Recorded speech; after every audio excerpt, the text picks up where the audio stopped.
Hello అందరికీ welcome back to Anu KR vlogs. నేను మీ అనురాధ. ఈరోజుటి రెసిపీ వచ్చేసి 2 రకాల రెసిపీస్ని నేను ఈరోజు మీతో షేర్ చేసుకోబోతున్నాను. మనకి వింటర్ సీజన్లో ఎక్కువగా దొరికేది పుదీనా అండ్ కొత్తిమీర కాబట్టి ఇవి మన ఆరోగ్యానికి ఎన్నో ప్రయోజనాలని కలిగిస్తాయి. కాబట్టి ఖచ్చితంగా వింటర్ సీజన్లో తీసుకోవడానికి ట్రై చేయాలి. కొత్తిమీర పచ్చడి ముందుగా నేను ఇక్కడ పుదీనా పచ్చడిని చూపించబోతున్నాను. పుదీనాని మనం ఒక పెద్ద కట్ట వరకు ఒక కట్టని తీసుకొని కాడలు లేకుండా ఆకులని మాత్రమే సపరేట్ చేసుకొని ఇలా నీట్గా వాష్ చేసుకొని పక్కకి పెట్టుకున్నాను. ఇప్పుడు మనం ఒక గిన్నెని స్టవ్ పైకి పెట్టేసుకొని ఒక పావు కప్పు వరకు నువ్వులని వేయించుకుంటున్నాను. ఇక్కడ ఈ ప్లేస్లో మీరు పల్లీలని కూడా తీసుకోవచ్చు. నువ్వులు యాడ్ చేయడం వల్ల ఎంతో ప్రోటీన్ఫుల్గా చాలా టేస్టీగా వస్తుంది పచ్చడి అనేది. కాబట్టి నువ్వులని ఒక పావు కప్పు వరకు తీసుకొని చటపటలాడేంత వరకు వేయించుకొని పక్కకి తీసేసుకోవాలి. అదే గిన్నెలోకి ఒక టేబుల్ స్పూన్ వరకు ఆయిల్ని యాడ్ చేసేసుకొని ముందుగా వాష్ చేసి పెట్టుకున్న పుదీనా ఆకులన్నింటినీ ఇందులో యాడ్ చేసేసుకొని వాటర్ మొత్తం ఎగిరిపోయేంత వరకు ఫ్రై చేసుకోవాలి. ఇలా మొత్తం వాటర్ మొత్తం ఎగిరిపోయి మనకి ఇక్కడ దగ్గర అయిపోతుంది పుదీనా అనేది. అప్పుడు ఒక గిన్నెలోకి సపరేట్ చేసేసుకొని అదే గిన్నెలోకి మనం మీ కారానికి తగ్గట్టుగా పచ్చిమిర్చిని యాడ్ చేసుకొని అందులోకి కాస్తంత ఆయిల్ని కూడా యాడ్ చేసుకొని ఫ్రై చేసుకోవాలి. ఇక్కడ మనకి పచ్చిమిర్చి కూడా ఫ్రై అయిపోయిన తర్వాత సపరేట్ చేసేసుకొని ఒక 2 పెద్ద సైజ్ రెడ్ టమాటోస్ని తీసుకొని చిన్న చిన్న పీసెస్గా కట్ చేసేసుకొని సాఫ్ట్ అయ్యేంత వరకు కుక్ చేసుకోవాలి టమాటోని కూడా. ఇక్కడ టమాటోతో పాటు మనం కొంచెం చింతపండుని యాడ్ చేసుకుంటే చాలా రుచిగా వస్తుంది మనకి పచ్చడి అనేది. కాబట్టి చింతపండు కూడా సాఫ్ట్ అయ్యేంత వరకు మగ్గించుకోవాలి.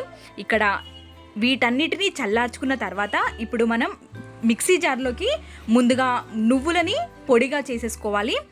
ఇందులోకి ఒక చిటికెడు పసుపు, అదేవిధంగా ఒక హాఫ్ టేబుల్ స్పూన్ జీలకర్రని యాడ్ చేసుకొని రుచికి సరిపడ ఉప్పు, అదేవిధంగా ఒక 4-5 వెల్లుల్లి రెబ్బల్ని కూడా యాడ్ చేసుకోవాలి. ఇప్పుడు మనం చల్లార్చుకోవడానికి పక్కకి పెట్టుకున్నాం కదా పుదీనాని, పచ్చిమిర్చి, టమాటో అన్నింటినీ ఇందులో యాడ్ చేసేసుకొని మిక్సీ పట్టేసుకోవడమే. మీకు రోటి పచ్చడిలా కావాలి అనుకుంటే మధ్యలో ఆపుతూ బరకగా మిక్సీ పట్టుకోండి. లేదు అనుకుంటే ఇలా మెత్తగా మిక్సీ పట్టుకున్నా బాగుంటుంది. పోపు పెట్టుకోవడం అందరికీ తెలిసిందే. నార్మల్గా అదే గిన్నెలోకి ఒక 2 స్పూన్ల వరకు ఆయిల్ని యాడ్ చేసేసుకొని కొంచెం పచ్చిశనగపప్పు, మినప్పప్పుని యాడ్ చేసేసుకొని అదేవిధంగా జీలకర్ర, ఆవాల్ని కూడా యాడ్ చేసేసుకొని ఫ్రై చేసుకోవాలి. ఇప్పుడు మనం ఇందులోకి ఒక 4-5 వెల్లుల్లి రెబ్బల్ని కూడా యాడ్ చేసేసుకొని కొన్ని ఎండుమిర్చిని యాడ్ చేసుకోవడం వల్ల టేస్ట్ బాగుంటుంది. అదేవిధంగా ఒక 2 రెబ్బల వరకు కరివేపాకుని కూడా యాడ్ చేసేసుకొని మనం మిక్సీ పట్టుకున్న పచ్చడిలో సాల్ట్ కనుక తగ్గినట్టు అనిపిస్తే ఇక్కడ మనం అడ్జస్ట్ చేసుకోవచ్చు. ఇప్పుడు మనం మిక్సీ పట్టి పెట్టుకున్న పచ్చడిని తీసుకొచ్చి ఇప్పుడు మిక్స్ చేసేసుకోవడమే. చాలా టేస్టీగా ఉంటుంది ఈ పుదీనా పచ్చడి. ఎంతగానో మనకి డైజెషన్ని ఇంప్రూవ్ చేయడానికి ఉపయోగపడుతుంది. కాబట్టి ఒక్కసారి ట్రై చేయండి. ఇప్పుడు నెక్స్ట్ చూపించబోయే రెసిపీ కొత్తిమీర పచ్చడి. చాలా టేస్టీగా ఎలా ప్రిపేర్ చేయాలో చిన్న టిప్స్తో చెప్పబోతున్నాను.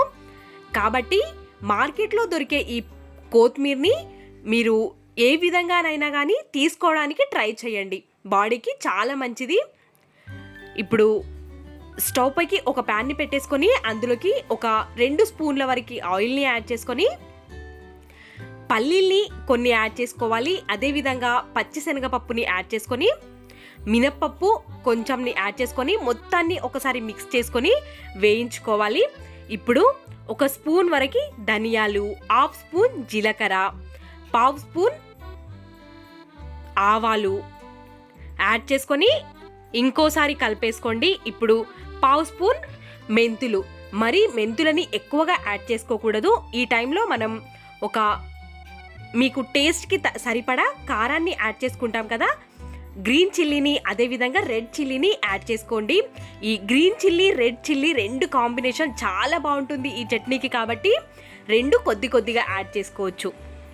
మొత్తాన్ని ఒకసారి వేగేంత వరకు మిక్స్ చేసుకోవాలి. మనకి రెడ్ మిర్చి అనేది కరకరలాడుతూ ఉండాలి, అప్పుడే చాలా తొందరగా మిక్సీ బ్లెండ్ అయిపోతుంది మనకి. ఇప్పుడు చివరిలో నువ్వులని యాడ్ చేసుకొని మొత్తం ఒక్కసారి మిక్స్ చేసేసుకొని, నువ్వులని ఎప్పుడైనా చివరిలోనే యాడ్ చేయాలి, లేదంటే మనం నువ్వులు వేసిన వెంటనే చిటపటలాడుతూ ఉంటాయి కాబట్టి నువ్వులని వేసిన తర్వాత లో ఫ్లేమ్లో పెట్టుకోవాలి. ఇప్పుడు వీటన్నిటిని చల్లారనివ్వండి.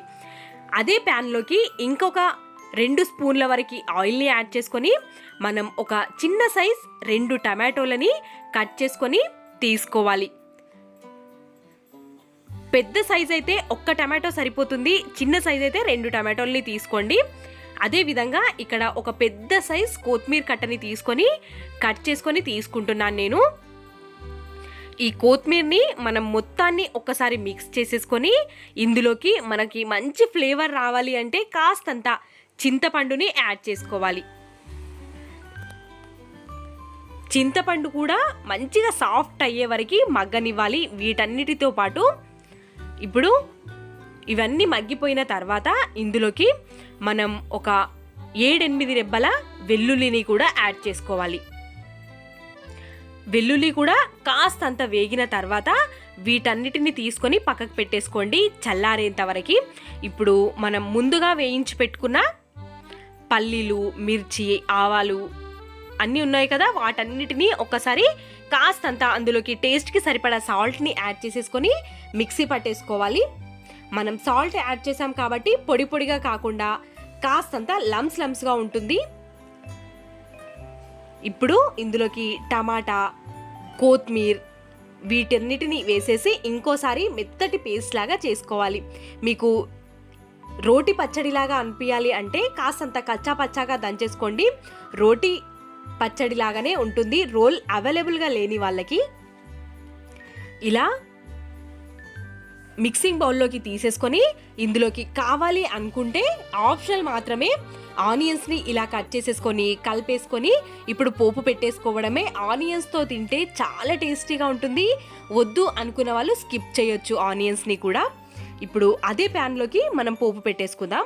ఒక 2-3 స్పూన్ల వరకు ఆయిల్ని యాడ్ చేసుకొని జీలకర్ర, ఆవాలు, కాస్తన్ని పచ్చిశనగపప్పు, ఒక 2 వెల్లుల్లి రెబ్బల్ని యాడ్ చేసుకొని ముందుగా వీటన్నిటిని ఫ్రై చేసుకోవాలి. తర్వాత ఇందులోకి ఒక 2 ఎండుమిర్చిని కూడా యాడ్ చేసుకోవాలి. కాస్తంత కరివేపాకుని యాడ్ చేసుకున్నామంటే పోపు రెడీ అయిపోయినట్టే. ఇప్పుడు చట్నీలోకి మిక్స్ చేసేసుకోవడమే.